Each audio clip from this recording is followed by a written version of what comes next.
10वीचा मराठी विषयाचा पेपर होता। तो पेपर सुरू असताना काही प्रश्नपत्रिका त्यात लीक झाली अशी माहिती मिळाल्यावरून आमच्याकडे शिक्षणाधिकारी विजय बेतेवाड यांनी रिपोर्ट दिली की जे केंद्र संचालक आहे सुचिवत उर्फ श्याम कान्होजी तास्के, केंद्र संचालक आदर्श विद्यालय कोठारी यांच्या कार्यालयाच्या बाजूला पार्टिशन असून त्या पार्टिशनमधनं कोणीतरी मोबाईलद्वारे ते एक प्रश्नपत्रिका व्हायरल केली। त्यावरून आमच्याकडे फिर्याद दाखल झाली आहे।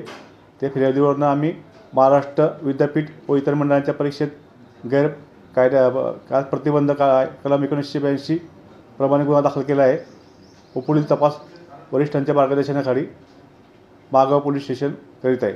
कुठले कलम लागू केले? त्यामध्ये आहेत केंद्र संचालक सुचिवत उर्फ श्याम कान्होजी तास्के, आदर्श विद्यालय कोठारी आणि एक मोबाईल नंबर धारक आहे 9405119752 नंबर आहे, यांच्यावरती गुन्हा दाखल आहे। त्यामध्ये महाराष्ट्र विद्यापीठ मंडळ व इतर विनिर्दिष्ट संस्थांमध्ये गैरकायद्यांना प्रतिबंध करण्या कलम 1982 कलम 5 व 6 प्रमाणे गुन्हा दाखल करण्यात आला आहे।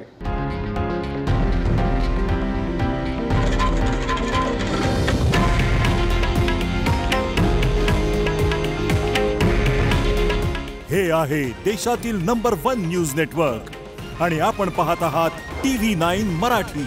काळजी तुमची, हित महाराष्ट्राचं।